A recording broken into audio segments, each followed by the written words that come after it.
When I woke up this morning, I was feeling pretty dangerous. All right, yeah, our roster looks great on paper. Whoop-de-hell. All right. But at the end of the day, we better be a good team. And you start building that during this time of the year. Get your sorry ass up! Get your sorry ass up! Doing a lot of talking with somebody that ain't do today. Doing a lot of talking. Do you think you're better than Darrelle Revis is right now? I'm better than you. My 24 years of life, I'm better at life than you. Dave! Time to go to work! I ain't 36. I ain't never seen you before. Hop. Better go tell the coach you need some help. We gonna expose you, boy. All right, we coming at your ass. Welcome to the Fantasy Football Roundtable. Let's go! Let's go! What's going on, ladies and gentlemen, and welcome to another episode of the Fantasy Football Roundtable Podcast, proud members of the Full-Time Fantasy Podcast Network. You can find them at FTFPodNet on Twitter. You can find me, your host, Matthew Burning, at SportsFanaticMB on Twitter. We are just one of a ton of great podcasts associated with this network, though, some of which are Jim Day of FF Champs, Corey Parsons and Dr. Roto from SiriusXM Radio, Mr. Bob Lung, the award-winning Fantasy Football Consistency Guide and the creator of the Midwest Fantasy Expo, Dwayne McFarland, Blake Sullivan, and a ton of great others, and you can find all of us on FullTimeFantasy.com, your one-stop shop for all of your fantasy news, advice, and strategies. We at the Roundtable are also excited to be partnering with ExpandTheBoxScore.com. You can find them at XTBoxScore on Twitter.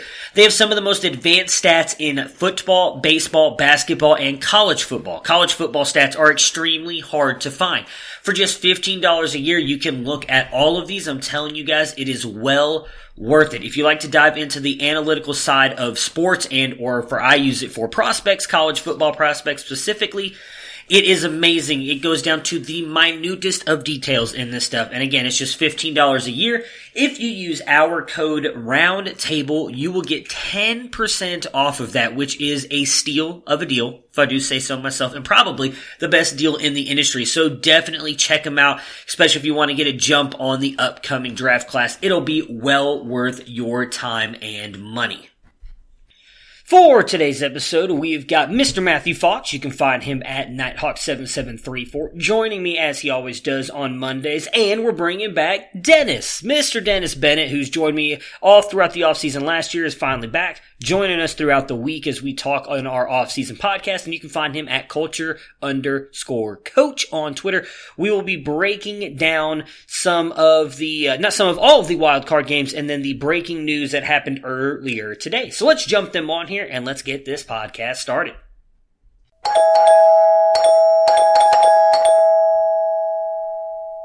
Hello! And as I mentioned in the intro, we've got a little bit of a special episode here today. We've had Matt on with me every single Monday throughout the season, and in the off seasons, Dennis is back with us, not just on Fridays, but on Mondays. So Dennis is here as well. What's going on, guys? Hello. How was your weekends? How did you enjoy what I thought was 4 epic wildcard games? I thought that was a fantastic weekend of football watching. Yes, they were good games, but there's a cold wind that's been blowing in Colorado the last 2 days, and I think it was the cold wind of Drew Brees going home and Kirk Cousins suddenly being clutch, much to my dismay. He's always been clutch. This is why we had this argument. Don't buy into those Monday Night Football stats. I'm excited to get into that game, although it did screw me as well, as we were both very high onto the Saints. But you know what? I was happy to see my boy Kirky come through. Before we jump into that, I want to talk about. There's obviously some breaking news. I feel like we've been talking about it on the podcast here for weeks on what the Cowboys are doing with Jason Garrett. Ladies and gentlemen, can I please have your attention? I've just been handed an urgent and horrifying news story. And I need all of you to stop what you're doing and listen. Garrett is officially out. They haven't said if he's fired or if he's just going to they're going to let his contract run till the 14th. Regardless, he is no longer going to be with the Cowboys organization. That is the news that came out. And within, it wasn't even 24 hours, they hired Mike McCarthy, which I thought was a little bit surprising. Definitely a good hire on their part for the most part. I would say the most qualified, available candidate. It is funny that they were interviewing Jeff Fisher as well. Apparently they interviewed him the other day today, which drove Cowboys fans here crazy, is I was kind of poking him a little bit with the whole, well, he fits right in with your guys' 8-8 record every year, so I really hoped they were going to go the Jeff Fisher route, but they do hire don't forget Mike McCarthy. Marvin Lewis. Oh, I would have loved to see Marvin Lewis and Hugh Jackson in Dallas. It's just another way to screw that up. But they do bring in Mike McCarthy, which I thought was an interesting hire. As I posted on Twitter, I was kind of glad the Cowboys got him because I did not want the Browns to hire him. I'm hoping they go a different route. So what are your guys' thoughts on the McCarthy hire? Good, bad? Your thoughts on just him coming in with a very talented team, a little bit of cap room, and a lot of free agents that they've got to re-sign? You want to take it on, Mr. Fox? Yeah, I guess I'll say it was an interesting hire. I've seen a lot of spiteful reactions that if you can't get Jason Garrett, at least you can get his clone, Mike McCarthy. I think that's a little harsh. McCarthy had much more success, including playoff success with Green Bay than we ever really saw with Dallas in the Jason Garrett era. A lot of the questions have been with him, how good of a coach is he? Did Aaron Rodgers make him, or was he the right coach to help that team achieve some of it? So I think we'll get some answers to that here, because I think almost all of us have felt that Dallas's roster was more talented than the enigmatic record they put up, especially with how down the rest of their division opponents were. I mean, Philadelphia, props to them for the way they ended the season, but they were ravaged by injuries. And we're talking about a team that lost an early December game to the Miami Dolphins, and yet looked like world beaters when they played Dallas in week 16. So, Dallas needed a change. I thought more than anything, that was the reason that they needed to move on from Garrett, was that they needed some kind of a change, some kind of new life to be breathed into that group, that obviously they weren't responding to their coaches anymore. So I'd be curious to see what it does. There was already talk that he's going to keep Kellen Moore possibly for continuity on offense, which is curious, especially if you're an Ezekiel Elliott owner, because I thought that they didn't really know how to use him this year, ironically, after making him the highest paid running back. So there's a lot of interesting, I would think Mike McCarthy will be good for the pass offense. I don't know what that means for Elliott, and I don't know what that means for, obviously, Dak and Amari Cooper are two huge potential free agents. I would think Mike McCarthy's going to have a lot of input on where they want to go. It's hard to imagine them moving on from Dak, but Amari Cooper, might be gone. Yeah, I kind of look at Mike McCarthy as being in the same situation that Andy Reid was before he went to the Chiefs. McCarthy was successful, for fans, he could be very frustrating. And there'll definitely be that, was it Aaron Rodgers or was it Mike McCarthy debate going on until Dallas does something. So that's kind of just a natural, I think.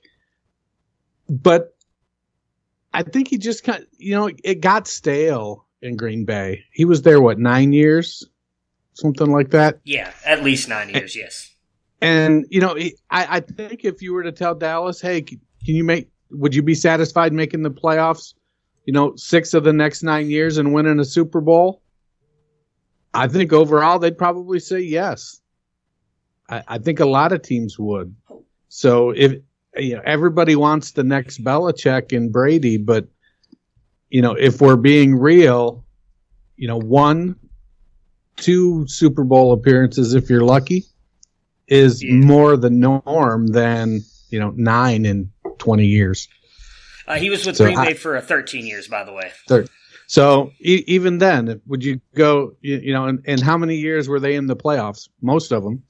Oh yeah, and I think they went to the Super Bowl twice, right? They did, and they won once. So I think as a Lions fan and a Browns fan, I think I'd take 13 years of that. Trying to see how many winning seasons he had there.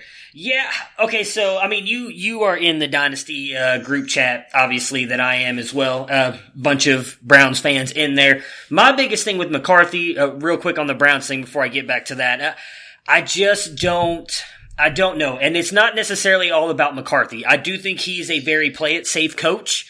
I don't think that he is that aggressive. What worries me about McCarthy is how it ended in Green Bay. I get what you're saying on it has to go stale, and you are probably right on them. I mean, you're there for 13 years. Anything that's been going on for 13 years hits its rough patches and gets stale. Need to shake things up from here and there. It's just how bad it ended worries me. I mean, just the complete, like, all of the rumors with him and Aaron Rodgers is just not good. And so for me, the way I look at it, I think Baker has very much the same attitude that Aaron Rodgers has. Now, I'm not saying that Baker would go in there and change plays at the offensive line like it's rumored Aaron Rodgers did.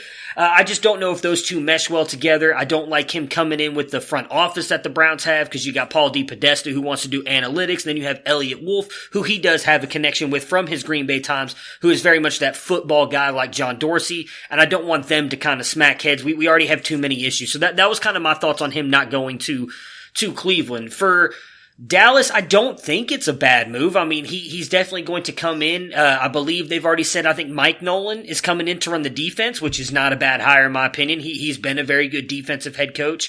The only reason I think they're keeping Kellen Moore, Matt, was there was a lot of talk down here on Dallas radio that Jerry Jones was making it a point that whoever got hired on had to keep Kellen Moore to be the offensive coordinator. It wasn't necessarily, from what I've heard, again, I'm not in the building, I don't know, just what they've said down here, and sources close to the team have said that it's something that Mike McCarthy didn't really have a choice in. It was going to be Kellen Moore is going to be here regardless of the coach they hired, which is another reason why I didn't think Marvin Lewis was going to get the job, because I don't know if any of y'all saw that. Marvin Lewis was saying that if he gets a head coaching job, Hugh Jackson will be his offensive coordinator, and that came out kind of around the same time. Yeah, that came out right around the same time. He's not going to get a head coaching job if that's his sticking point. I don't disagree with you. It was actually funny. Someone brought that up today at work. They were like, "Oh, what do you think about Marvin Lewis going to Cleveland?" I was like, they wouldn't let Hugh back in the building, so Marvin Lewis is not coming back to Cleveland. So, yeah, I mean, I don't think it's a bad move. I mean, I'll be honest.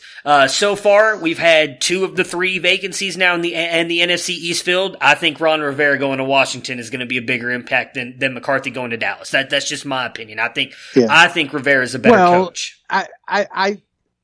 But so let's measure the impact though. Dallas has a really good team. Yes. They just underperformed this year. They've got if you compare the talent in Dallas to the talent in Washington, if McCarthy makes the same type of impact that Rivera can make, starting where Rivera has to start, Dallas should go 19-0 next year. I mean, they'd have to make that same type of impact. It's just, I mean, but you know, McCarthy won 10 games 8 times in Green Bay and won 15 games in 2011. 3 losing seasons in 13 years. So he's got a ton of weapons, but not a ton of cap space to work with. So they're definitely going to have to hope that Jerry, the GM, gets his shit together a little bit. Yeah.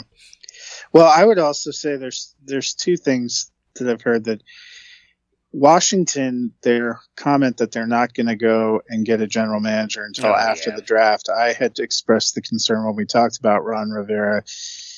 Is it going to be the football people making decisions, or is Daniel Snyder going to exert his will in these draft decisions, which was clearly the case with Dwayne Haskins? And them not having a general manager makes it seem even more likely that Daniel Snyder is going to be putting undue influence on personnel moves, which always is a little bit of a red flag for me with their history there. And I get what you're saying about McCarthy and the Browns, but I have to be honest with you. You better hope they don't get Josh McDaniels, because if that was your concern about Baker Mayfield with Mike McCarthy, I'll pray for you, because having lived through the Josh McDaniels experience, he may dump all of your players overseas for pennies on the dollar. I don't. Well, so here's the one thing I will say about McDaniels, because I do know I don't. This is not going to bring you any solace. I know this, but he did do an interview. I can't remember who it was. It was a Cleveland writer was talking about it. That McDaniels actually doesn't want control over player personnel. He said that he realized after what he did in Denver, not that he doesn't understand, he should not be in control of that stuff. He just wants to be a head coach. He doesn't want any kind of say in the player personnel. That's what the GM is for. So I'm not as worried if McDaniels comes over about the player personnel side because he's already come out and said he doesn't want any part of that. Whether or not he's going to be a good head coach, well, I don't believe him in the slightest. He could be lying. That's again one of the arguments I've also made about it. It's one of the arguments. No, I'm being dead serious. Not could be. You're going to end up with Josh McDaniels and Tom Brady and whatever the 2020 equivalent of Jabbar Gaffney is. Rashard Higgins. He's already on the roster, so I have to worry. No, it has to come out of the Patriots system. What's the 2020 equivalent of the Patriots? Jabbar They'll bring Matt Slater back over. Your new wide receiver one. They'll bring Matt Slater. He's a great special teamer. He's out of contract too, I believe, with the Patriots this year. It'll be interesting. Like I said, I don't think it's going to be McDaniels. I think we had already talked about the other day. If I had my pick, it's Stefanski. That's who I want. That's who I've kind of really gotten high on over the past couple weeks. He's the guy that I would love to see get a shot. Don't do OCs. I know a lot of people are going to do that, but you can't. You can't say him and Freddie are not the same person. Kevin Stefanski has been an offensive coordinator for 3 years now. He has more coaching experience than Freddie Kitchens has. Freddie Kitchens was not even an offensive coordinator for half a season. He was a running backs coach first. So you can't compare the two. Completely different people. I would say from everything I have read and everything I've seen, I don't know if, I'd imagine you guys don't. You're not Vikings fans. Look on the Minnesota Vikings website, and they have a ton of things. They do almost like the Browns do a building the Browns thing, behind the scenes stuff. They do interviews with coaches and everything all the time. Just sit and watch one of Kevin Stefanski's interviews and just listen to how smart he is when it comes to football. And you listen and read a lot of people. He's very well connected to the Kyle Shanahan tree. He does all the quarterback camps with Kyle Shanahan, Sean McVay, all those guys, and they all talk about how he is one of the brightest minds in college football, or not college football, Except for NFL. I would caution you that if the Minnesota Vikings believed in him as much as you think they do, they would not have brought Gary Kubiak in to set the scheme and for him to report to. They brought him in because Gary Kubiak is whose tree he's going off of right now. This offense and design looks exactly like what I saw for many, many years with the Denver Broncos and the Houston Texans. So that would be a caution to me. He has not done it on his own. He did it on his own last year. They didn't bring Kubiak over till this year, and that was the thing. North they didn't Turner started as the offensive coordinator last year. No, he stepped up into it. It was DiFilippo, and they fired him. That was why they brought Kubiak over, though, was that Stefanski was not running the ball enough for Zimmer.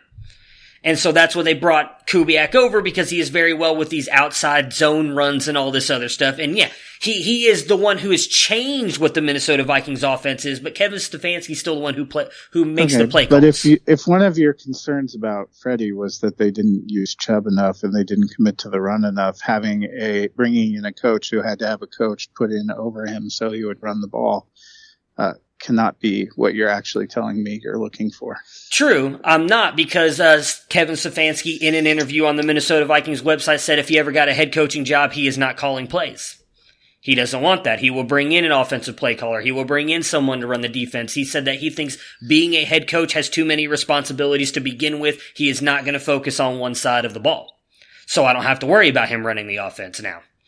I just want someone my thing is he is very analytically driven. He doesn't care about people's feelings, not trying to sit there and I have to force Odell the ball. He's going to go with what the analytics say. And that is where football is going. It's been going there for years. And in my opinion, that's the way you have to go. I just think it'd be a good hire. We'll see what happens. I'm not, like I said, in the Dynasty Nerds chat, if they would have hired Mike McCarthy, I wouldn't have been upset. And that they didn't, I'm happy. It doesn't matter to me either way. Whichever way they would have won, I think there's more issues than just the head coach for the Browns right now. It doesn't matter if they bring in Bill Belichick. I could see them again having a losing season next year. There's too many issues with the front office and the ownership for me to think that team's going to get straight. But would Belichick going back to the Browns be the equivalent of LeBron coming back to Cleveland and winning a title? No, because I think he'd bring Brady with him, and I don't know if they'd win. I really don't. I mean, they've got better offensive pieces. I don't think Bill would want Brady. He would not want to bring Brady with him. Yeah, I think if he was to come back to Cleveland, I don't think he'd bring Brady. I don't think he'd bring anyone because I think there's a part of Bill that wouldn't be that sad if Tom Brady left. And I don't think I agree with you. I don't think he wants Tom back. Well, let's just finish Dallas, because then we definitely I definitely want to talk about that, because that is a big part of the Patriots' loss here. So, do we have anything else we want to add on Dallas? Obviously, like I said, you guys seem to think Mike McCarthy. I don't think it's a bad hire at all. I think it's a good hire for the franchise. Biggest thing will be, and we'll be talking about it all offseason, is what they end up doing with that roster, because they do have, I believe it's like top 5 in cap space at the moment, but they haven't paid Dak, haven't paid Cooper, got Woods, Quinn on the defensive line. There's a bunch of other players that they've got. I believe they got like 17 players that are out of contract or something like that. So they've got some work to do before they get this roster finalized, and I would imagine they're not going to let Dak go. So it'll be interesting to see what they do. All in all, though, decent, I say good hire by the Dallas Cowboys. They got the most experienced coach available on the market. He is in there for the Dallas Cowboys. Playoffs? Don't talk about playoffs. You kidding me? Playoffs? There is electricity in the air as the playoffs return to town. Oh my goodness!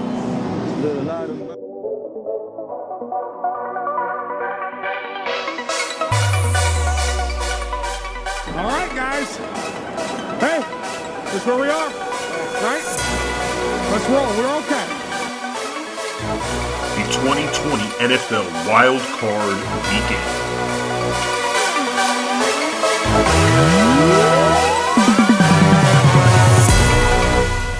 You need to be a nightmare! You need to be a nightmare! Let's go! The Houston Texans. Deshaun Watson magical! The Buffalo Bills. Looking for LA! He's got it! Touchdown Bills on a trick play to start things off! The Tennessee Titans. Brady's pass is intercepted and returned for a touchdown by Logan Ryan, the former Patriots. The New England Patriots. Julian was not targeted in that first half. He's got the handoff, and he can strut in for the touchdown, untouched. The Minnesota Vikings. Cousins throws, passes, caught for the win. The New Orleans Saints. First down, end zone, Hill. What a game, Taysom Hill. The Seattle Seahawks. Touchdown, Seahawks. The Philadelphia Eagles. Will find the end zone. Boston Scott for the touchdown. They can't stop us. They cannot stop us. This is what legends made, man. Be great. Breaking down the wild card games, we're just going to go in order and just kind of give you guys our thoughts and synopsis on the game. I just kind of want to talk about them. I mean, I would imagine everybody watched them. If not, we'll give, as I said, small breakdowns on them. Not a lot of fantasy stuff going on with these. We'll definitely break them more down for fantasy and preview for fantasy on Thursday's episode as we talk about our playoff challenges and everything. First one, Bills-Texans, great game. Goes into overtime. Really quick, I guess the big controversy thing, what are your guys' thoughts on the supposed give-up play in the end zone that would have actually been a safety, not a touchdown like they called it at first in the middle of the game? Do you guys think the Bills got screwed like the Buckeyes got screwed against Clemson? I don't know. There's so many calls. There's judgment, and it's easy to take both sides or see both sides. I'm a Buckeye fan, so I think the Buckeyes got jobbed. I'm sure the Bills Mafia thinks that the Bills got jobbed, or it's really a tough way to go there when you're relying on somebody to make a judgment call in a split second, and then you have a replay system in place that you've consciously made dysfunctional. So it's pretty challenging from that standpoint when you make these guys at warp speed have to interpret these plays and then don't give them the support. So I don't know. I think you can jump on either side of the bandwagon there and make your case. I mean, officiating's been a big issue in every NFL game this season. All 256 regular season games, there were questionable calls and questionable interpretations of the rule. We had the special, reviews put in place after the NFC Championship game last year, and they seem to have had no effect to frustrating levels. So I think you just accept that there's going to be bad. And there were blown calls on both sides for all the teams. I don't know if you can just put it down to one play. The ultimate thing is the Bills had a 16-0 lead and couldn't hold it. Yeah, so let's go Bills side first. Devin Singletary, great game. I thought he looked really good. John Brown, Cole Beasley, I think kind of underperformed a little bit. I'll be interested to see if the Bills end up attacking wide receiver in the draft. I feel like they definitely need something. But what are you guys' thoughts on Josh Allen and his performance in his first playoff game of his NFL career? He started out fantastic. Yeah. Yeah. It's crazy because it's like, yeah. Well, he started out making some good plays, and then it seemed like that the moment got too big for him. And usually it's the other way around. You go in and you shit the bed in the first quarter, and then you get it together. And he just seemed to, as the game went on, the pressure mounted and mounted and mounted. Well, his issue all season has been, he shows flashes of brilliance, but at times turnovers or sloppy play really lets him down. And we saw it, with the lateral driving down there. He's about to be tackled, and he just blindly flips it toward, a third string tight end. You're like, oh my God, it went out of bounds, but that could have been brutal. Some of the passing, I know you're saying that Brown had a little bit of a down game, and maybe that's true, but as the game went along, the targets were not exactly where they should have been. Some of them were wildly all over the place. So, I read a great tweet from Bill Barnwell, who works for ESPN, that said basically if you watch that game, any opinion you had of Josh Allen, whether you thought he was really coming along or whether he was never going to make it, you could probably back up based on what you saw in that game. And that's probably true. Overall, I would say Buffalo had a nice season and they have a decent future going ahead. I think Josh Allen has to be a little bit further ahead than where a lot of the doubters and naysayers said, but is he ever going to get to that really high level? It's hard to say. Yeah, I mean, my biggest thing was I'm kind of surprised how much they went away from Devin Singletary there in the second half as well. I mean, I thought he was carrying the ball really well, looked really good in the running game, obviously did really good in the receiving game as well. Kind of surprised they went away from him, especially as you pointed out, having a 16-point lead against a team that has struggled against the run most of the season. I don't know why they didn't pound the rock with him a little bit more, but, that's something I guess you learn from and grow from and move on from. Not a lot of people were picking Buffalo to win this game. I know we did, but I thought not. I'm sorry, or I did. That's right, you didn't. You picked the Texans. I picked the Bills to win. So I thought for the most part the first half they looked like by far the better team, and then they just kind of came out in the second half and fell apart, which is really kind of, I think a lot of it had to do with Houston's offense as well. Houston's offense looked horrible in that first half. They reminded me very much of that game last year against Indy that they kept talking about, where they just got the doors blown off them, and it looked like it was going to continue down that road. Defense came out, made a couple stops. DeAndre Hopkins turned it on in the second half, ended up with 6 catches for 90 yards. I believe he was shut out the entire first half by Tre'Davious White, but Deshaun Watson makes the play of the game, avoids getting sacked by 2 players at the same time, throwing it to my goodness, who is it? TJ Jones, I believe? Taiwan Jones. And he takes it 34 yards to get him into field goal range. What were your guys' thoughts on Houston and their performance in this one? For me, it was all about Deshaun Watson. I think Hopkins was fine. Other players were fine. But Deshaun Watson, they talked about it in the game, at times appeared to be willing his team to win. I think he and I would say J.J. Watt on the defensive side really brought an emotional intensity that brought that team back.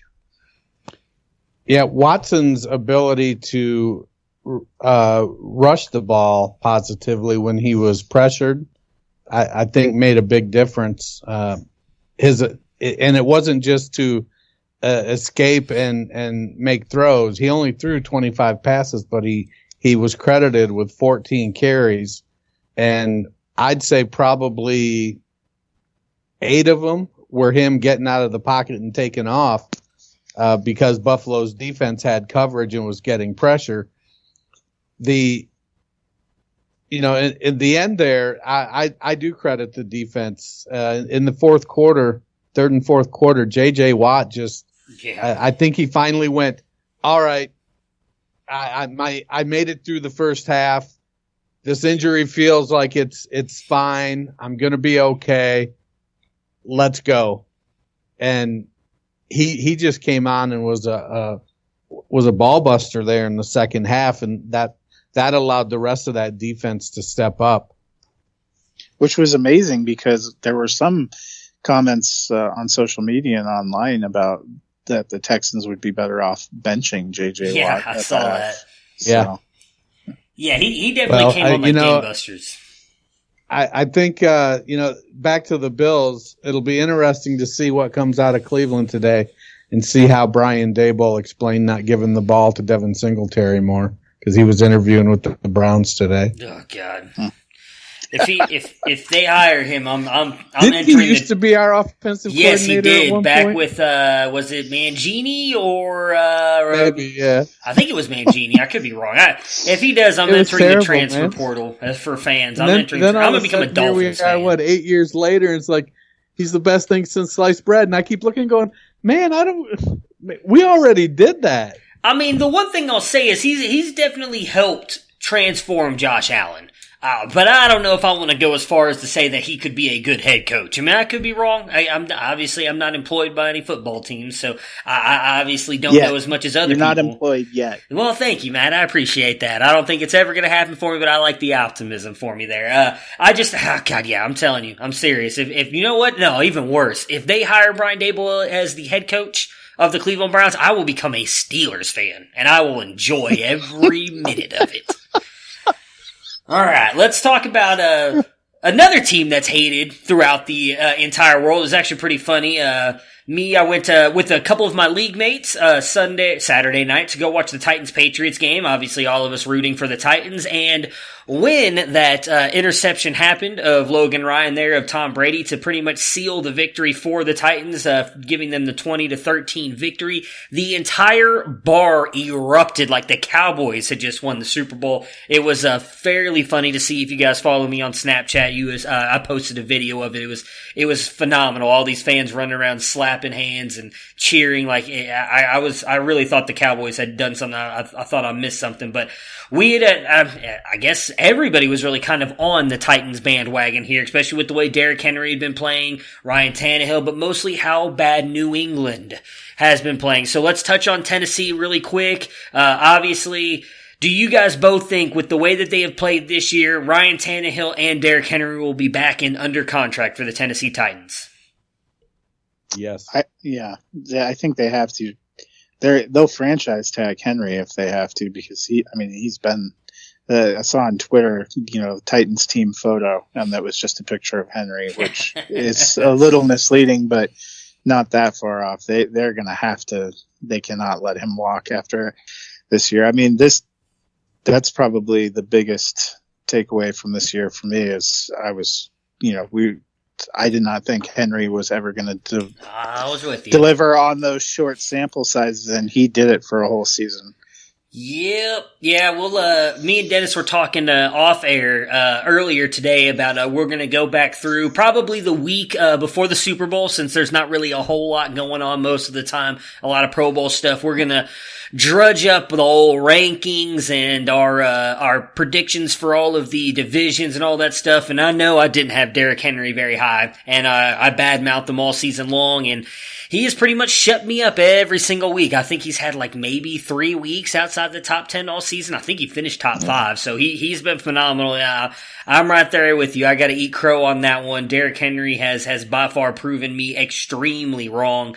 Loved what I saw out of A.J. Brown. Obviously, rookie, he's been phenomenal. I think that kind of rest in peace to Corey Davis now after A.J. Brown has come on and done what he's done. I think Davis is kind of done there.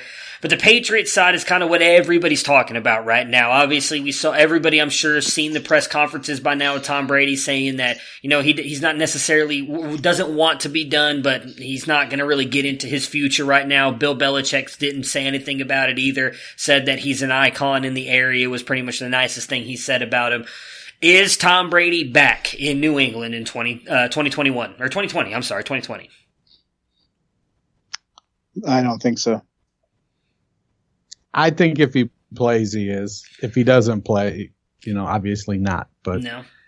I just think I feel like the relationship there has been going on to the point where if Brady wants to play, Kraft will let him play. Yeah. Kraft will say, "Look, let's give it one more. What do we need to do to give it one more try?" N'Keal Harry didn't do great. We had some injuries. We need to address the tight end situation. Let's figure this out and put the type of tools around Tom to make it successful. Maybe they actually give Damian Harris a carry here and there. Maybe they make Landon Roberts their featured back. Burkhead chain. I don't know. No, but I unless there's some sort of absolute stud unless it's Saquon Barkley, I think there are always going to be a bunch of backs involved just because of the way Belichick plays matchups. But the team just didn't have they didn't have the depth they needed and the quality of depth at tight end and wide receiver. I think it showed in it affected the running game because teams knew they didn't have anything that they couldn't throw consistently. They didn't have any decent tight ends. They didn't, Edelman was the receiving core. Harry took a long time to get in there, and I still don't know if he knows the offense. And then Dorsett and who's the other guy? Jacoby Myers. They need to put some more tools there, but I think there's a belief. They have a belief in each other that if they just make the right tweaks, that they'll get it done. And they picked 23rd in the draft this year. That's their highest pick in a while. Here's a question for you, though. I mean, do you think any of it has to do with McDaniels? I mean, part of the reason I don't think Tom Brady comes back is I don't think Josh McDaniels comes back. I think he actually will leave this time. And I don't know that Tom Brady wants to break in and work with somebody else. And it certainly seems like the last couple of years, his personal relationship with Bill Belichick has deteriorated for some reason. I don't know that it's deteriorated so much that it's just there's a lot less that needs to be said to each other as you get along. It's like being married. You probably should still say it, but you don't. And I think they're kind of at that point where they should probably say more things publicly to and about each other. But they're like, Bill already knows or Tom already knows. Why do I need to keep repeating this? And let's move on to the next game kind of approach. It's going to be challenging, but I think that if Brady plays, if he goes somewhere else, he's breaking in a new coordinator. So why not break in a new coordinator in a system you're already familiar with? Yeah, but if he and his wife really want to live in California, that might Chargers really is one more year going to make that big a difference? He already lives in California. The other 6 months, 7 months of the year. Well, that goes to something we've all talked about, though, is how much do both of those guys want to prove they can win without the other one? Yeah. It's hard to say, though, whether that's something we believe or that's something they actually care about. I mean, I think they care about it. They're both extremely competitive. I mean, you've got it. I would think it kind of gets under your skin a little bit that everybody sits there and says, well, is it, you got some people who say it's Brady, some people say it's Belichick. I agree with you guys. I can't remember which one he said. It might have been Matt or Dennis said earlier that you don't think, Bill wants Brady back, and I agree with you on that. He has not looked the same quarterback the past 2 years. Last year was not as bad as this year, and there was the rumors that came out today that he's hurt, dealing with an elbow injury, whatever. He still has not looked the same. Regardless, he didn't have the elbow injury all year long, and he hasn't looked the same all year. So maybe if he wants to play, and Bill doesn't want him to play, I really can't imagine, because I do agree with what Dennis said, that Robert Kraft might come in there and be like, all right, well, what do we have to do to make it work? Well, if Bill says no, it's not going to happen. Do you think will Kraft take Brady over Bill? Because I would be surprised if he does. I mean, Bill is for the most part, he's run the team, makes the draft picks and everything. He's been the reason they've been so successful. You really going to take the player for one more year over the coach that you've had this long?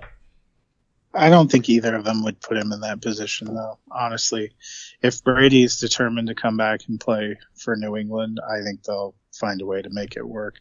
The real question, though, too, is a couple of years ago, if Brady would have walked, they had a lot of options. They don't really have a lot of options right now, unless you think Brian Hoyer's the man. You're not a Jarrett Stidham guy? Well, we didn't get any kind of a look at him. Would you really want to roll the dice on that? No, for me, I think that, probably the one caveat I would give is that if Belichick thinks that Brady's done, then Brady is going to be done in New England. If Belichick thinks Brady can still play at a high level, then Belichick will keep him around.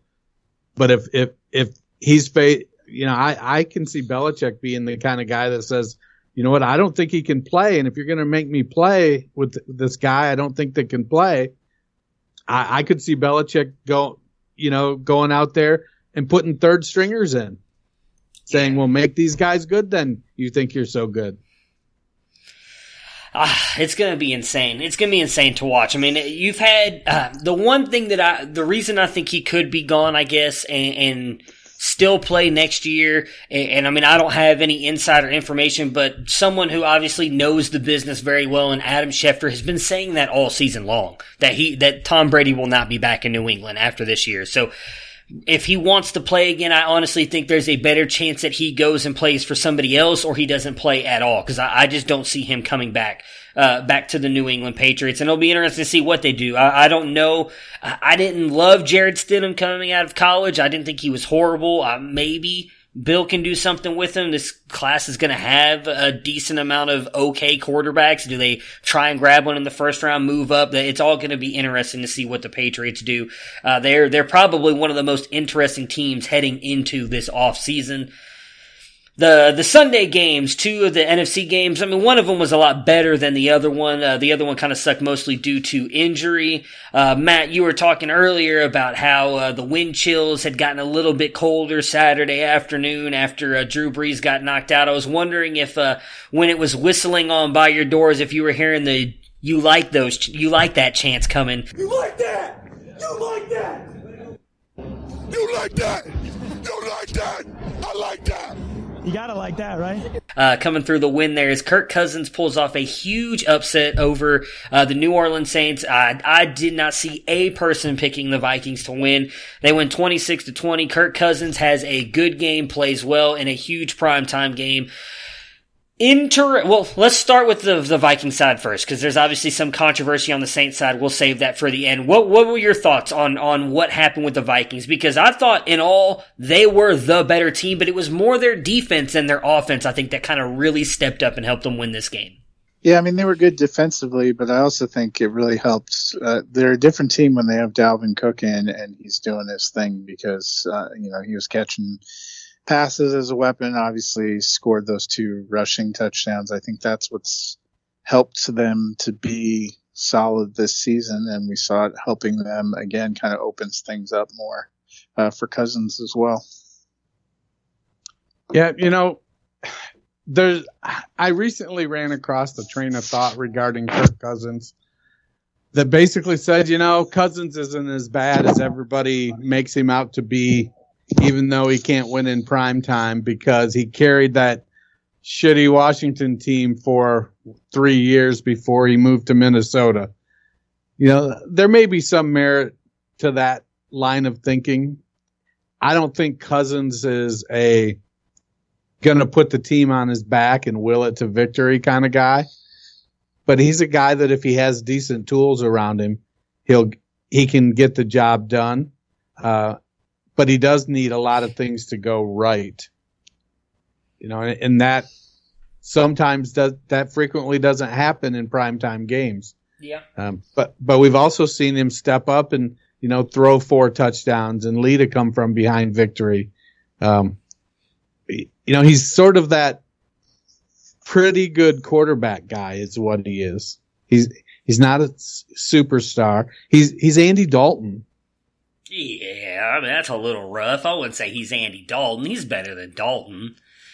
Dalton has been in a pretty shitty situation.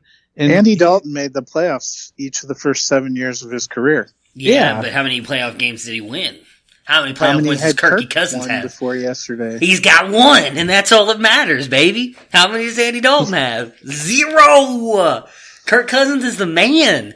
Nah, to me, he's a middle of the pack guy. I've always argued that. I've never said he's elite, but he's not nearly as bad as everybody makes him out to be. He's just my biggest thing, and the one thing I'll say, and he proved me wrong yesterday on the clutch part is, and you saw it on one throw or one sack. I can't remember what it was, but they showed the replay of it that both Stephon Diggs and Adam Thielen came open, and he double clutched it twice.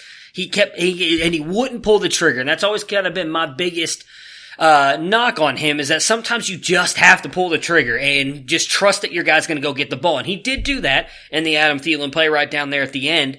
He did it there, showed up clutch, he got them the big win, but more often than not, I would say he hasn't shown that in big games. Whether you want to say, I don't really count Monday Night Football games as a big game. Now, he has failed. When we talked about it, Matt, and we argued, the one thing I said on negative against him was he lost a couple big games when it came down to them needing, I believe it was 1 year was Dallas, they needed to beat him in week 17 to get into the playoffs, and he didn't. He played horrible and got beat. But then there was another time where I believe this year they played Seattle and it was a big game and they didn't lose the game because of him. The defense couldn't do anything to stop the Seahawks. It wasn't because of him. So it's been back and forth. It hasn't been all on Kirk, and I've always said that you can't put team wins or losses on a quarterback because you've got two sides of the ball out there playing and more than just him out there playing. I understand why they put him on the quarterbacks, but for me, it's not that. So I'm glad he was able to somewhat get that monkey off his back. I honestly think they could end up winning this weekend as well. It'll be interesting. I think it'll be a good game. I don't think they'll win, but I don't think they're out of it at any point whatsoever. On New Orleans side, I guess I'm just going to come right out and say it before we break down the game. Was it offensive pass interference on Kyle Rudolph in the end zone? Yes. I agree. Dennis? I'm going to say no because there wasn't a flag. Pass interference is almost like holding on the offensive line. It happens on just about every play. I watch some of these plays and I hear the announcers, it's just hand fighting or it's just one of those things where it's a physical game, and when you've got somebody that's 6'6" and 260 pounds and somebody that's 5'10" and 190, just about any type of contact that Rudolph makes with his arm is going to look like a push-off. Yeah. But the full extension, though, that's what I was going to say. The baseline of offensive pass interference. We saw it in the very next game early up when Jacob Hollister, in a play where I didn't think he actually even created separation, fully extended his arm. And, of course, they take back a long gain to him up the sideline. That's been, at the bare minimum, the base understanding of what qualifies as offensive pass interference has been you fully extending your arming to create separation. It has, but they don't call it every single time. True. It's just one of those things that it's a judgment call that has a set of parameters. and each person looking at it judges whether or not those parameters have been breached. But it's getting harder to watch football when you can't ever be sure what a catch is. You can't ever be sure what pass interference is. I mean, where a first down is, what's an illegal hit to the quarterback. It's there's a lot of shit going on, and I don't know what the answer is. I don't know that we don't fire Al Riveron to make these refs full time. So now we've got a whole bunch of 60-year-olds on the check, getting a check 52 weeks a year. Maybe not these particular refs. Maybe we could find some good refs and make them full time. And where are they coming from? They're just going to miraculously become good refs. Everybody's complaining about the refs in college. It doesn't matter. They're faced with making these split-second decisions with some of the most powerful people in the world, the most athletically gifted people, moving at speeds that sometimes are just hard to comprehend. And so they're going to make mistakes. Honestly, it would almost be better if they just completely did away with all the technology, cut back a few cameras in each stadium, and just went back to what it was back in the 70s. So I don't disagree with what you're saying there, Dennis. My biggest issue with it is that they wouldn't even take a look at it. I mean, what Matt said is right. That has always been kind of the letter of the law. I'll use the whole, going back to breaking my heart here again with the Ohio State Clemson game. I did not think that Sean Wade was targeting Trevor Lawrence, but by the letter of the law, it was targeting. He lowered his helmet and struck Trevor Lawrence with the crown of his helmet. That is targeting, whether he wanted to do that or not. It doesn't matter that Trevor Lawrence dropped his head. It matters what Sean Wade did. I agree with you in what you're saying, that the ref, in my opinion, he missed it, and I'm not blaming him for that. He was behind Kyle Rudolph. It looked like Kyle Rudolph just jumped up and made the catch. Okay. But clearly, when the replay showed, Kyle Rudolph extended his full arm. If his arm was barely extended or half extended, you can't say anything. But he fully extended his arm and pushed the defender away to create separation and get the catch. To me, that's offensive pass interference. They put a rule in place for this last year because the Saints got screwed last year and it happened again. In my opinion, I truly feel bad for Saints fans now. Part of me also blames the Saints team because when you see your 5'10", he was probably not 5'10", he's I think 6 foot is what he's listed at. But when you see your 6 foot cornerback going up on a one-on-one matchup with a 6'6" tight end, maybe you should use one of those 3 timeouts you have and call a timeout and probably try and do something different than just doing an all-out blitz and leaving your guy on an island over there. Just my opinion. But I thought it was pass interference. I do get what you're saying. I just thought they should have at least looked at it. For them to just, within literally 30 seconds, say, we looked at it enough to know that's not pass interference is bullshit to me. Because you've taken longer than that to overturn horrible calls in the NFL. Like, they took more time spent looking at the Dalvin Cook touchdown that wasn't a touchdown, and they upheld it, and then they couldn't even take 30 seconds to go look at that. So that was the thing that kind of rubbed me the wrong way, and I'm not even a Saints fan. And I thought that was messed up. Sorry, I was getting all excited over here. But in the end, the Saints fans will fall back on officiating, and that seems unfortunate. All the things you said about replay are true, but the Saints need to take a cold, hard look in the mirror with the way they played yesterday. I mean, they were the best team at not turning the ball over during the regular season. Brees' interception, God only knows what he was thinking when he put that ball up to Ted Kinn. The best outcome of that play would have been an incompletion. And then that, every time they build momentum, they shot themselves in the foot. Defensively, you don't know what they were doing. They didn't play well enough to win that game. That call at the end is frustrating, but they did not play well enough in that game. All right, so before we move on to the Seahawks-Eagles game, Drew Brees back 1 year, 2 years, not coming back at all. What are your guys' thoughts? I think he's going to have the opportunity to determine how long he wants to play. So I could see them doing a 2-year contract with a player option in the second year, a 2-year contract with a 3rd-year option, I could see him saying, you know what, I'm done. Probably not, but I mean, if I had Alvin Kamara and Michael Thomas, I probably wouldn't retire either. Yeah, that's a tough one. I had thought if the Saints went through and won the Super Bowl that he would retire, because I think he's getting older. He's made through a lot of records, the physical toll and everything. But I just think it's going to be hard to end on that. Yeah. Yeah, I don't disagree with you. I actually kind of think they might do something like what Dennis said there. Maybe do a 2-year contract, and hopefully they're able to make it to the Super Bowl and win it next year, player option, and then he just decides to retire on the mountaintop. Doesn't happen for a lot of players, but I would imagine he at least comes back for one more year and tries with the team that they have to get back to the promised land that, in my opinion, they've been screwed out of the past 3 years. All right, last game. They'll do contract wizardry and make shit happen, so he can be fairly compensated as well and not leave the team in too bad a shape if he leaves after next year. So yeah. Oh, yeah, I agree with you. Seattle and Philly. Seattle wins this one 17-9. The DK Metcalf bowl game here. He had just a phenomenal game. I'm happy for him. 160 yards on 7 catches and a great touchdown play.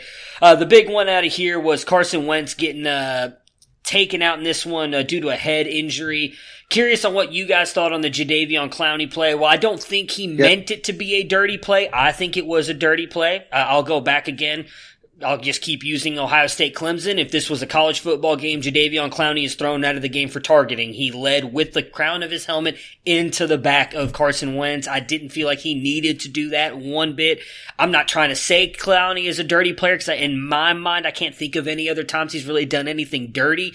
But I do think in a way it was a dirty play and it knocked Carson Wentz out. We're in a game that I think the Eagles could have easily won had he stayed in there. So what were your guys' thoughts on the Clowney-Wentz play? It definitely should have been flagged. It's hard to say whether he was trying to do that or not. He was chasing him from behind, but it definitely should have drawn a flag. I could see throwing the flag and saying because of the helmet-to-helmet contact, but I'm looking at it right now, and he's leading with his shoulder. Now, granted, then it comes down to the determination, was Wentz giving himself up? Well, a couple years ago, they did change the rule that you don't have to slide feet first to be giving yourself up. You can dive to give yourself up. And so it just comes down to where so Clowney had his back to Wentz and was turning to his right going to make the hit. So if Wentz is going down and Clowney has already started, I don't know that Clowney knows Wentz was giving himself up. He might think Wentz got hit. He might think Wentz just tripped. Again, it's a 6'6", 275-pound guy moving faster than any of us can fully comprehend. It should have. I think that you throw the flag because of the outcome. I don't think throwing the flag says, hey, you're a bad guy and you Vontaze Burficted Carson Wentz. It's more of a, hey, this play happened like this and I understand it was hard, but you can't do that. Yeah, I'm not trying to say Clowney's a dirty player at all. I thought it was a dirty play. Just because you have a bad play does not make you a dirty player. I'm not trying to say that at all. Maybe it was something where he didn't think Carson Wentz was giving it up. As you said, he was leading with his shoulder. Maybe it was incidental contact. Still, it was a helmet-to-helmet hit. I can't remember. One of the reporters asked the ref about it at the end of the game, and I can't remember his response to it. But in all honesty, his response actually kind of made sense. So I can't harp on him too much for not throwing the flag.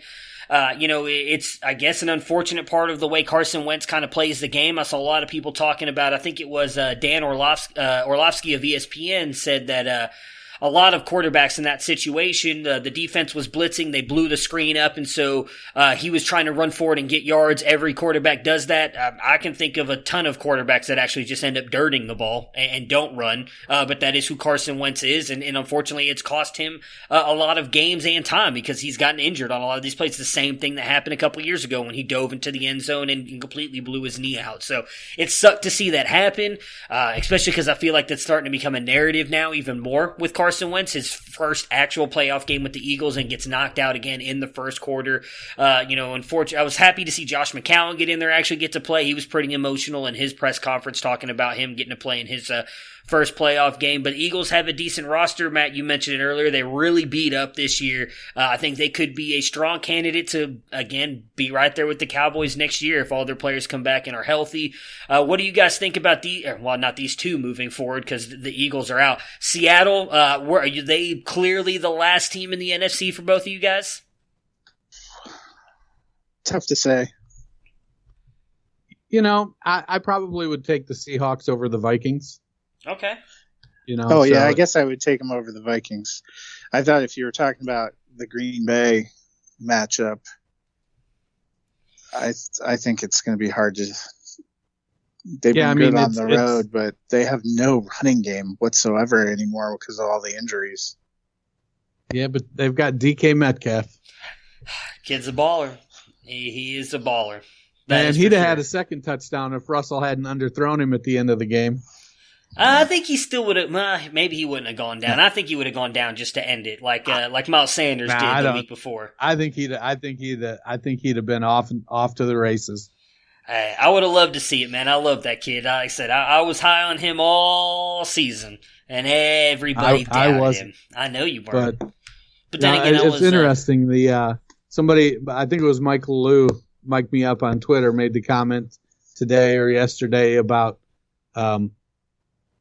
overlooking a player's flaws and going to a team. He was talking directly about Metcalf, going to a team that's willing to play to that particular player's strengths. And my comment back was, unfortunately, all too often we see coaches who don't do that. They know a player has weaknesses. They know what his strengths are, and yet they continue to try to fit the square peg into the round hole. I don't know if it's necessarily, I wouldn't have thought Brian Schottenheimer was a guy that was going to go, hey, let's start going deep a lot with this big, fast dude. That seems counterintuitive to what my perception of a Brian Schottenheimer offense is. And maybe it's just because they've had so many good running backs, the past few years while Schottenheimer's there. And that's what creates that perception for me. But Metcalf is out there and he's doing what he does really well. And so as long as Russ keeps getting the ball downfield, they're going to give him chances to make plays. I don't think they have to worry too much about, his catch rate's only 58%. Well, his YPA is 17. So. Yeah, I know because we did a lot of the talks in the offseason, obviously, about all the prospects. I love the landing spot for him. I was high on him all year, him and A.J. Brown. I had them both over N'Keal Harry, and I got hate for it on this very podcast by a few people who kept telling me I was crazy for having him there, and I feel like they proved me right. They're avenging my Ronald Jones take. We can finally start pushing that away now because I've made myself up a little bit. One season does not a career make. Sure it does. It does, right there. So Harry may very well still, be the better player long term. I doubt it. I Metcalf, I think, has to be careful to not suffer David Boston disease.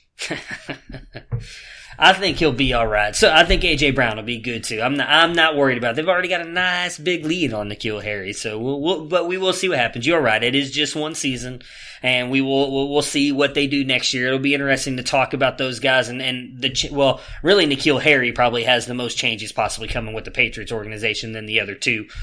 So that right there finishes up though all the wild card games. I appreciate both you guys for jumping on with me today. to talk about those games and the obvious Jason Garrett, Mike McCarthy news there with the Dallas Cowboys. And I look forward to talking to you guys again later. Have yourselves a great week.